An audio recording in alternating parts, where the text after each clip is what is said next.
आज सुते दरिया तान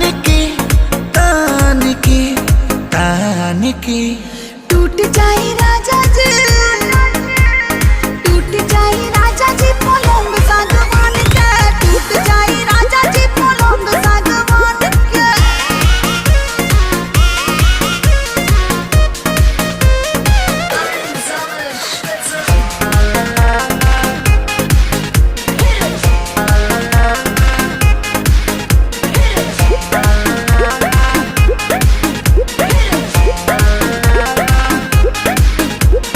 छुए द बदन की देखो न कटन की चादर बिछा देहनी। पलम जी मन पिघला दे